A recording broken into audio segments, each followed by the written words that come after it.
ದಾವಣಗೆರೆಗೆ ಸಚಿವ ಜಮೀರ್ ಅಹಮದ್ ಖಾನ್ ಅವರು ಆಗಮಿಸಿದ್ದಾರೆ. ಇನ್ನು ದಾವಣಗೆರೆಯಲ್ಲಿ ಉಪಕಥನ ದಾವಣಗೆರೆ ಸಮರ ಏನು ನಡೀತಾ ಇದೆ. ಈಗ ಅದಕ್ಕೆ ಒಂದು ಬಿಗ್ ಟ್ವಿಸ್ಟ್ ಬಂದಿರತಕ್ಕಂಥದ್ದು. ಯಾಕಂದ್ರೆ ಇಲ್ಲಿಯವರೆಗೂ ಸಚಿವ ಜಮೀರ್ ಅಹಮದ್ ಖಾನ್ ಅವರು ದಾವಣಗೆರೆಗೆ ಬರ್ತಾರಾ ಅನ್ನುವಂತ ಮಾತುಗಳು ಕೇಳ್ತಾ ಇದ್ವು. ಆದ್ರೆ ಈಗ ಇವತ್ತು ಈಗಲೇ ದಾವಣಗೆರೆಗೆ ಸಚಿವ ಜಮೀರ್ ಅಹಮದ್ ಖಾನ್ ಅವರು ಆಗಮಿಸಿದ್ದಾರೆ.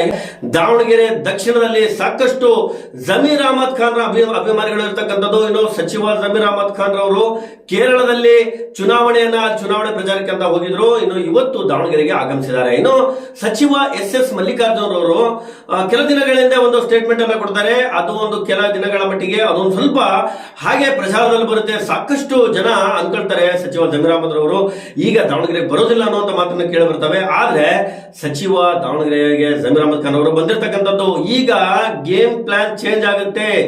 ದಾವಣಗೆರೆ ಸಮರ 100% ಚೇಂಜ್ ಆಗುತ್ತೆ. ದಾವಣಗೆರೆ ಇಲ್ಲಿವರೆಗೂ ಸಚಿವ ಜಮೀರ್ ಅಹಮದ್ ಖಾನ್ ಅವರು ಬರೋದಿಲ್ಲ, ಹಾಗಾಗಿ ಕಾಂಗ್ರೆಸ್ ಗೆಲ್ಲೋದು ಕಷ್ಟ ಅನ್ನುವಂತ ಮಾತುಗಳು ಕೇಳಿ ಬರ್ತಾ ಇದ್ವು. ಆದ್ರೆ ಈಗ ಇವತ್ತು ಬಂದಿರತಕ್ಕಂಥ ಗೇಮ್ ಪ್ಲಾನ್ ಚೇಂಜ್ ಆಗುತ್ತೆ. ದಾವಣಗೆರೆ ದಕ್ಷಿಣ ಸಮರ ಕಾಂಗ್ರೆಸ್ಸಿಗೆ ಸಂಪೂರ್ಣವಾಗಿ ಕಾಂಗ್ರೆಸ್ಸಿನ ತೆಕ್ಕೆಗೆ ಈಗ ಹೋಗುವಂತದ್ದು.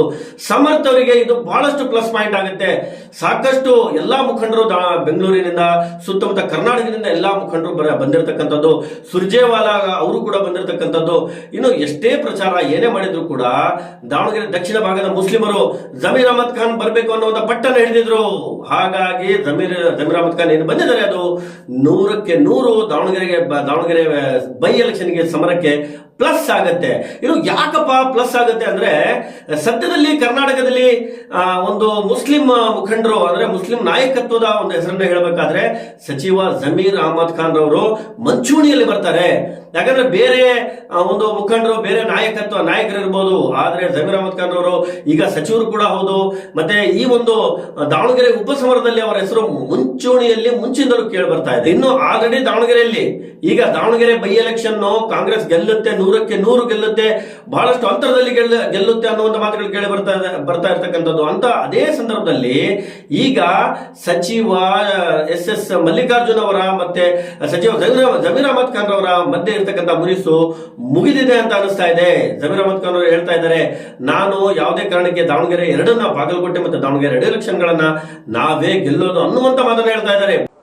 ಬಾಗಲಕೋಟೆಗೂ ಕೇಳ್ತಾರ, ಈಗ ಅದಕ್ಕೆ ಟೈಮ್ ಅಡ್ಜಸ್ಟ್ ಮಾಡ್ಕೊಂತ ಮ್ಯಾನೇಜ್ ಮಾಡ್ತಾರೆ. ನೋಡ್ರಿ, ಹೋದ್ ಸತಿನೂ ತಮ್ಗೆ ಗೊತ್ತೇ ಇದ್ದಂಗೆ 4 ಜನ ಅಭ್ಯರ್ಥಿ ಆಗಿದ್ರು. JDP ಕ್ಯಾಂಡಿಡೇಟ್ ಆಗಿದ್ರು, ಜನತಾದೆಲ್ಲ ಅಮಾನುಲ್ಲಾ ಖಾನ್ ಕೊಟ್ಟಿದ್ರು, ಬೇರೆ ಇಂಡಿಪೆಂಡೆಂಟ್ ಇದ್ರು. ಎಷ್ಟು ಓಟ್ ತಗೊಂಡ್ರು? ಎಲ್ಲ ಸೇರಿ 3,000 ಓಟ್ ತಗೊಂಡ್ರು. ಅವ್ರಿಗೂ ತಗ್ಸಕ್ ನಾವು ಪ್ರಯತ್ನ ಮಾಡ್ತೀವಿ. ಇನ್ನ ಟೈಮ್ ಇದೆಯಲ್ಲ, ಇನ್ನು 5ನೇ ತಾರೀಕು ಅಂತ ಇನ್ನ 4ನೇ ತಾರೀಕು 1 ಗಂಟೆ ಏನೇನೋ ಆಗ್ಬಿಡ್ತದೆ. 1 ಗಂಟೆದಲ್ಲಿ ಏನೇನೋ ಆಗ್ಬಿಡ್ತದೆ. ಇದು ಕಾಂಗ್ರೆಸ್ ಭದ್ರಕೋಟೆ ಇದು. ದಾವಣಗೆರೆ ಸೌತ್ ಕ್ಷೇತ್ರ ಇದೆಯಲ್ಲ, ಕಾಂಗ್ರೆಸ್ ಭದ್ರಕೋಟೆ ಇದು. ಬಂದ ತಕ್ಷಣ ಅವ್ರು ಸ್ಟೇಟ್ಮೆಂಟ್ ಕೊಟ್ಟಿರ್ತಕ್ಕಂಥದ್ದು. ಇನ್ನು ಅವರು ಬಂದಿರತಕ್ಕಂಥದ್ದು ದಾವಣಗೆರೆಯಲ್ಲಿ ಅಭಿಮಾನಿಗಳು ಅವರಿಗೆ ಬಹಳಷ್ಟು ದೂರದಿಂದಲೇ ಅವರಿಗೆ ಹಿಂಬಾಲಿಸಿಕೊಂಡು ಬಂದು ಎಸ್ ಮಲ್ಲಿಕಾರ್ಜುನ್ ಅವರ ಮನೆಯ ಮುಂದೆ ಅಭಿಮಾನಿಗಳ ಜನಸ್ತೋಮವೇ ನಡೆದಿರ್ತಕ್ಕಂಥ ಜಮೀರ್ ಅಹಮದ್ ಖಾನ್ ಆಗಮನ ಜನ ಒಂಥರ ಬಹಳಷ್ಟು ಒಂದು ಕಾತುರದಿಂದ ಕಾಯ್ತಾ ಇದ್ರು. ಜಮೀರ್ ಅಹಮದ್ ಖಾನ್ ಅವರು ಬಂದ್ರೆ ಈ ಒಂದು ಎಲೆಕ್ಷನ್ಗೆ ಮೆರುಗು ಬರುತ್ತೆ ಅಂತ ಎಸ್ ಮಲ್ಲಿಕಾರ್ಜುನ್ ಕೂಡ ಜಮೀರ್ ಅಹಮದ್ ಖಾನ್ ಅವರಿಗೆ ಕರೆ ಮಾಡ್ತಾ ಇದ್ರು ಅಂತ ಹೇಳಲಾಗ್ತಾ ಇದೆ. ಇನ್ನು ಅವರ ಎಸ್ ಮಲ್ಲಿಕಾರ್ಜುನ್ ಅವರ ಒಂದು ಕರೆ ಏನು ಹೋಗಿದೆ, ಅದರ ಜೊತೆಯಲ್ಲೇ ಸನ್ಮಾನ್ಯ ಸಿದ್ದರಾಮಯ್ಯ ಅವರು ಕೂಡ ಅವರಿಗೆ ಮನವೊಲಿಸಿದರೆ ಬರಲಿಕ್ಕೆ. ಅಂದ್ರೆ ಒಂದು ಸಣ್ಣ ಪುಟ್ಟ ಒಂದೇನಾದ್ರು ಅವರ ಮಧ್ಯದಲ್ಲಿ ಏನೋ ಒಂದು ಮಾತುಕತೆ ನಡೆದಿತ್ತು ಅಂತ ಅನ್ಸುತ್ತೆ. ಆದ್ರೆ ರಾಜಕೀಯದಲ್ಲಿ ನಾನೊಂದು ಮಾತು ಹೇಳ್ತೀನಿ, ಯಾವುದು ಶಾಶ್ವತ ಅಲ್ಲ. ರಾಜಕೀಯದಲ್ಲಿ ಮುನಿಸು ದ್ವೇಷ ಇನ್ನೊಂದು ಯಾವುದು ಅದು ನಮಗೆ ಕಾಣಿಸುತ್ತೆ ಹೊರತು ಯಾವುದು ಶಾಶ್ವತ ಅಲ್ಲ.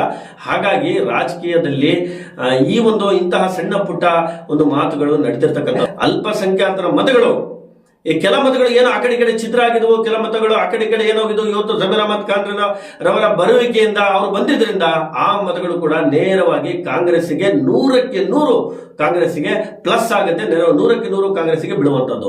ಇನ್ನು ಈ ಒಂದು ವಿಚಾರದಲ್ಲಿ ಒಂದು ಮಾತು ಹೇಳ್ತೇನೆ. ಈ ವಿಚಾರದಲ್ಲಿ ಸಾಕಷ್ಟು ಕೆಲ ಇಂಡಿಪೆಂಡೆಂಟ್ ಅಂದ್ರೆ ಸ್ವತಂತ್ರ ಅಭ್ಯರ್ಥಿಗಳು ಆಗಿರ್ಬೋದು, ಬಿಜೆಪಿ ಆಗಿರ್ಬೋದು, ಜಮೀರ್ ಅಹಮದ್ ಖಾನ್ ಅವರು ಸದ್ಯ ಮುನಿಸಿಕೊಂಡಿದ್ದಾರೆ, ಅವರು ಬರೋದಿಲ್ಲ ಅನ್ನುವಂಥ ಮಾತನ್ನ ಗಮನದಲ್ಲಿ ಇಟ್ಕೊಂಡು ಸಾಕಷ್ಟು ಪ್ರಚಾರವನ್ನು ನಡೆಸ್ತಾ ಇದ್ರು. ಆಮೇಲೆ ಕೆಲ ಅಪಪ್ರಚಾರಗಳು ಕೂಡ ನಡೀತಾ ಇದ್ವು. ಅಂದ್ರೆ ಜಮೀರ್ ಅಹಮದ್ ಖಾನ್ ಬರೋದಿಲ್ಲ, ಸದ್ಯ ಮುನಿಸ್ಕೊಂಡಿದ್ದಾರೆ, ಇದು ಮೈನಸ್ ಆಗುತ್ತೆ ಅಂತ. ಆದ್ರೆ ಇವತ್ತು ಪ್ಲಸ್ ಆಗಿದೆ. ಜಮೀರ್ ಅಹಮದ್ ಖಾನ್ ಅವರು ಬಂದಿರತಕ್ಕಂಥದ್ದು